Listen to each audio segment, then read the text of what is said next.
നമസ്കാരം, എല്ലാവർക്കും തത്വ competitive exam കോർണറിന്റെ പുതിയൊരു വീഡിയോയിലേക്ക് സ്വാഗതം. അപ്പൊ ഏറ്റവും പുതിയൊരു PSC അപ്ഡേറ്റ് ആണിത്.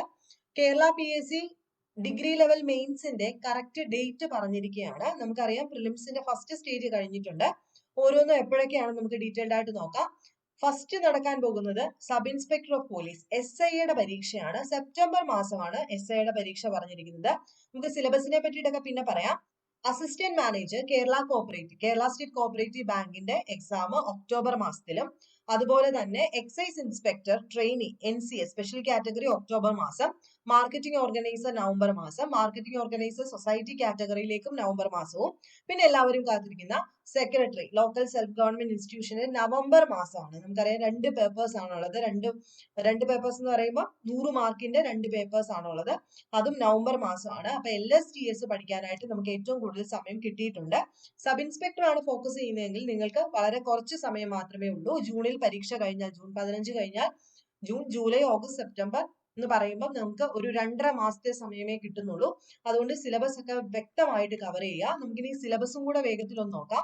സബ് ഇൻസ്പെക്ടറിന്റെ സിലബസ്, മെയിൻസിന്റെ സിലബസ് എല്ലാവർക്കും അറിയാവുന്നത് പോലെ തന്നെ history 3 mark, geography 3 mark, economics 3 mark, Kerala governance 5 മാർക്കാണ്, ലൈഫ് സയൻസിന് 6 മാർക്ക്, കറണ്ട് അഫയേഴ്സ് 5 മാർക്ക്, കണക്കിനും ഇംഗ്ലീഷിനും മലയാളം ലാംഗ്വേജിനും 10 മാർക്കും, സ്പെഷ്യൽ ടോപ്പിക്സ് ആണ് 45 മാർക്കിന്. അപ്പൊ കഴിഞ്ഞ പ്രാവശ്യമൊക്കെ ജസ്റ്റ് മാർക്കിന് മിസ്സായവര് ഇപ്രാവശ്യം കൃത്യമായിട്ട് പഠിക്കുക. നിങ്ങൾക്കറിയാം സ്പെഷ്യൽ ടോപ്പിക്സ് എന്ന് പറയുമ്പോൾ അത് രണ്ടായിട്ട് ഡിവൈഡ് ചെയ്തിട്ടാണ്. പാർട്ട് 1 ഒഫൻസ് എഗൻസ്റ്റ് പ്രോപ്പർട്ടി എന്ന് പറയുന്നതും, അത് കുറച്ച് ഏറെ പഠിക്കാനുണ്ട്.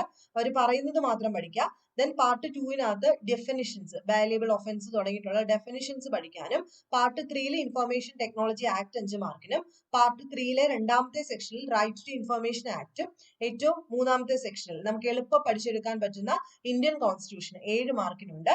അതുപോലെ part 4 IT and cyber crime ആണ് 10 മാർക്കിന്. ദെൻ പാർട്ട് 5 10 മാർക്കിന് സൈക്കോളജി ആണ് ചോദിച്ചിരിക്കുന്നത്. ഇതിനകത്ത് സൈക്കോളജി നമ്മൾ കുറെയൊക്കെ ചെയ്തിട്ടുണ്ട്. സൈക്കോളജി പറ്റിയാൽ ഞാനൊരു കോഴ്സ് പോലെ സ്റ്റാർട്ട് ചെയ്യുന്നുണ്ട്. താല്പര്യമുള്ളവര് ഒന്ന് കമന്റ് ചെയ്യുക. എത്ര പേരുണ്ട് ഒന്ന് നോക്കിയിട്ട് നമുക്ക് കോഴ്സായിട്ട് തുടങ്ങാം. അപ്പൊ നിങ്ങൾ ഇവിടെ ശ്രദ്ധിക്കേണ്ടത്, കഴിഞ്ഞ പ്രാവശ്യമൊക്കെ ജസ്റ്റ് മിസ്സായ ആൾക്കാരെ ഇപ്രാവശ്യം കൃത്യമായിട്ട് പഠിക്കാമെങ്കിൽ നിങ്ങൾക്ക് SI പോലെയുള്ള തസ്തികകളൊക്കെ വേഗത്തിൽ നേടിയെടുക്കാൻ സാധിക്കും. ഒരു കുറച്ച് മാർക്കിന് നഷ്ടമായ കുറെ ആൾക്കാരുടെ ഒരു ഗ്രൂപ്പ് തന്നെ നമ്മുടെ ചാനൽ ഫോളോ ചെയ്യുന്ന കുട്ടികളുണ്ടായിരുന്നു. പിന്നെ അസിസ്റ്റന്റ് മാനേജറിന്റെ സിലബസ് സെയിം സിലബസ് ആണ്. ഡിഗ്രി ലെവൽ മെയിൻസിന്റെ സെയിം സിലബസ് തന്നെയാണ്. എക്സൈസ് ഇൻസ്പെക്ടർ ആണെങ്കിലും അതുപോലെ LSDA ഒക്കെ ആണെങ്കിലും സെയിം സിലബസ് തന്നെയാണ് നേരത്തെ പബ്ലിഷ് ചെയ്തതിൽ നിന്നും. അപ്പൊ ഏറ്റവും ആദ്യം നടക്കാൻ പോകുന്ന പരീക്ഷ സബ് ഇൻസ്പെക്ടർ ഓഫ് പോലീസ് ആണ്. അത് കൃത്യമായിട്ട് പഠിച്ചു തുടങ്ങുക. LSDA ഒക്കെ ഫോക്കസ് ചെയ്യുന്ന ആൾക്കാരാണെന്നുണ്ടെങ്കിൽ ഞാൻ പറഞ്ഞ പോലെ തന്നെ സെക്കൻഡ് പേപ്പർ ഊന്നൽ കൊടുത്ത് 2 മണിക്കൂറൊക്കെ മാറ്റി വെച്ച് പഠിക്കുക. ഓക്കെ ആണെന്ന് വിശ്വസിക്കുന്നു. നെക്സ്റ്റ് വീഡിയോയിൽ കാണാം. ബൈ.